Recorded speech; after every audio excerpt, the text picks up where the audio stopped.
नमस्कार दोस्तों, आज हम बात करेंगे राइफलमैन जसवंत सिंह रावत के बारे में। जितना जोरदार इनका नाम है उससे कई गुना जोरदार इनका काम है।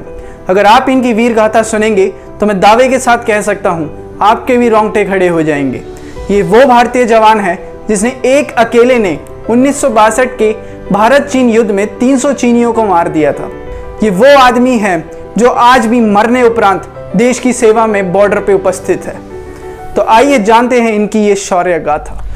राइफलमैन जसवंत सिंह का जन्म 19 अगस्त 1941 गढ़वाल उत्तराखंड में हुआ था। छोटी सी उम्र में उन्होंने सोच लिया था कि वे भारतीय सेना में भर्ती होंगे और 19 साल की उम्र में वे भारतीय सेना की गढ़वाल रेजिमेंट में भर्ती हुए। 2 साल बाद ही उनकी पोस्टिंग नेफा रीजन, जो आज का अरुणाचल प्रदेश है, वहां पर हुई। उस पोस्टिंग में ही 1962 की बात है जब भारत और चाइना के बीच में युद्ध हुआ और उन्हें पहली बार मौका मिला भारत की तरफ से लड़ने का। 1962 के इस युद्ध में चाइना इंडिया पर लगातार हमला कर रहा था और 3 बार हमले को झेलने के बाद चौथी बार जब चाइना ने हमला किया तो उसमें भारतीय सेना को नीचे बेस पर बुला लिया गया वापस। लेकिन इसी बीच एक सैनिक ऐसा भी था जिसे लौट जाना मंजूर न था, जिसे ये अपनी शान के खिलाफ लगा और उसने ठान लिया था कि वो अपनी आखिरी सांस तक मातृभूमि की रक्षा करेगा। वो थे राइफलमैन जसवंत सिंह रावत। जसवंत सिंह जितने बलवान थे उतने ही बुद्धिमान थे। इन्होंने 2 अरुणाचल प्रदेश की लोकल ट्राइबल गर्ल्स शीला और नोरा के साथ मिलकर 300 चीनी सैनिकों को मात दी थी। इन तीनों ने मिलकर डिफरेंट बंकर से फायर किया। इन्होंने आग लगाई और चीनी सेना के दिमाग में इस तरीके का भ्रम प्रकट किया जैसे वो एक बड़ी भारतीय सेना का सामना कर रहे हो। अंत में ये पकड़े गए क्योंकि जो इनको खाना प्रोवाइड कर रहा था या जो इनको पानी वानी दे रहा था वो चीनी सेना के कब्जे में आ गया। तो उस आदमी से चीनी सेना को ये पता लगा कि वहाँ पे पूरी की पूरी सेना नहीं, सिर्फ 3 आदमी है जो इनको 72 घंटे से पागल बना रहे थे। चीनी सेना के सैनिक इतने ज़्यादा गुस्से में आ गए कि जसवंत सिंह को चारों ओर से घेर लिया उन्होंने।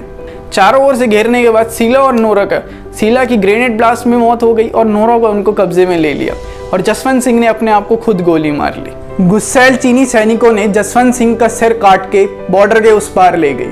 जब उनके कमांडर ने उसकी वीर गाथा सुनी तो वो इतने ज़्यादा इम्प्रेस हुए उनसे कि उन्होंने जसवंत सिंह का ब्रास स्टैचू बनवाया और उसी जगह लगाने को बोला।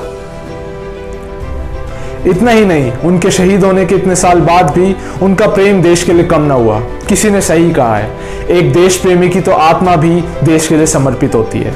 वहाँ के जवान और लोकल लोगों का यही कहना है कि आज भी राइफलमैन जसवंत सिंह रावत, जो अब बाबा जसवंत सिंह के नाम से जाना जाता है, उनकी रूह, उनकी आत्मा जिंदा है। वहाँ रहने वाले लोग और आर्मी के जवानों के द्वारा कहा गया है कि वे आज भी भारतीय सेना के लिए तैनात है। कहा जाता है कि वे आज भी जिंदा है उनका वो जज्बा जो सैनिकों में हिम्मत भरता है। कहा जाता है कि वे कई बार जवानों के सपनों में आकर उन्हें आने वाले खतरे से सतर्क करते हैं और ना जाने कितनी अनगिनत कहानियां हैं जिसमें दर्शाया और देखा गया है कि आज भी जसवंत सिंह रावत अपने देश के लिए तैनात है। जसवंत सिंह रावत के मरने के बाद की भी कई कहानियां हैं। 1964 में मराठा रेजिमेंट की पोस्टिंग हो रखी थी वहीं पे जहाँ पे ये शहीद हुए थे। वो एक दिन पेट्रोलिंग पे निकले थे और आते हुए उन्हें रास्ता नहीं मिल रहा था, तो उन्हें एक जवान मिला जो उन्हें रास्ता दिखा गया। उन्हें नहीं समझ आ रहा था कि यहाँ पे इतने सुनसान इलाके में ये जवान कहाँ से आ गया और यहाँ पे तो आसपास किसी की पोस्टिंग भी नहीं है, फिर भी कौन है ये। उनके मन में ये बात रही, बट वो जब वो अपने वहाँ कैंप में पहुँचे तो वो बात भूल गई। ठीक 2 दिन बाद भारतीय सरकार उन वीरों के वहाँ चित्र लगाने के लिए कहती हैं जो 1962 के युद्ध में वहाँ शहीद हुए थे। तो उनमें से एक चित्र था जसवंत सिंह रावत का।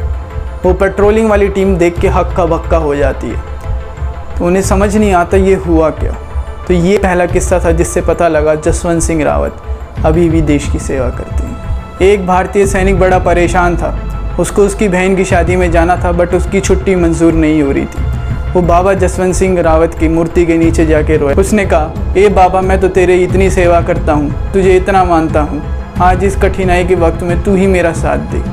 उसी रात बाबा जसवंत सिंह रावत उसके सपने में आए और उसे कहा कि तू ठीक 4 बजे बिना बताए किसी के अपने घर निकल जा और दान पेटी में से 5000 रुपये ले जाइए, बाकी 10 दिन तक मैं सब देख लूँगा। वो सैनिक 10 दिन बाद आया, अपने दोस्तों को मिठाइयाँ खिलाने लगी अपनी बहन की शादी की। उसके दोस्त बोल रहे कि ये मिठाइयाँ आई कहाँ से, तुम तो यहीं थे, तुम तो कहीं गए नहीं। तो उस सैनिक को पता लगा कि 10 दिन बाबा जसवंत सिंह रावत उसकी जगह ड्यूटी कर रहे थे। जब भी वहाँ पे कोई फ़ौजी सैनिक खाना खाता था तो एक आदमी आके खाना मांगने लग जाता था। उन्हें वो समझ नहीं आता था ये आदमी कौन है, कहाँ से आ गया है। वो आदमी बस ये कहता था कि मैं भी तो एक जवान हूँ, मैं भी तो देश की सेवा करता हूँ, तो मेरे को खाना क्यों नहीं मिलता। ऐसा लगातार कई सैनिकों के साथ हुआ। तो सैनिकों ने जाके अपने कमांडर से ये बात कही, तो उनके कमांडर ने ये कहा कि अगर उसको इतनी भूख लगती है तो वो मेरे से आके क्यों नहीं मांगता। ठीक उसी रात जसवंत सिंह रावत उनके कमरे में पहुंच गए और उनसे खाना मांगा। कमांडर के तो तोते उड़ गए वहीं के वहीं। उसके बाद बाबा जसवंत सिंह रावत जहाँ शहीद हुए थे वहीं उनके मंदिर बनाया गया। उसी के साइड में उनकी झोपड़ी बनाई गई जहाँ सारी सुविधाएं दी गई हैं जो एक फ़ौजी को दी जाती है। उनको सुबह 4:30 बजे चाय दी जाती है, 9 बजे खाना दिया जाता है और शाम का भी खाना दिया जाता है। उनको चिट्ठी दी जाती हैं जो उनके घर वाले लिखते हैं उनके पढ़ने के लिए, और शाम को वो चिट्ठी वहाँ से ली जाती है। उनके शू पॉलिश किए जाते हैं और कई सैनिकों को ने ये देखा है कि जब वो सुबह वहाँ जाते हैं तो उनकी सिलवटें पड़ी होती हैं उनकी चद्दरों में और कंबल में। वह इकलौते ऐसे भारतीय जवान हैं जिन्हें मरने के बाद भी प्रमोशन दी जा रही है लगातार। आज उनकी पोस्ट अनऑफिशियली मेजर जनरल की हो चुकी है। उनको हर महीने उनकी सैलरी दे दी जाती है। किसी आम फौजी की तरह उनकी भी छुट्टी मंजूर होती है, उन्हें भी उनके घर भेजा जाता है। आज भी चाहे कोई भारतीय सैनिक हो या कोई चीनी सैनिक हो, बाबा जसवंत सिंह रावत को श्रद्धांजलि देने से कभी नहीं हटता।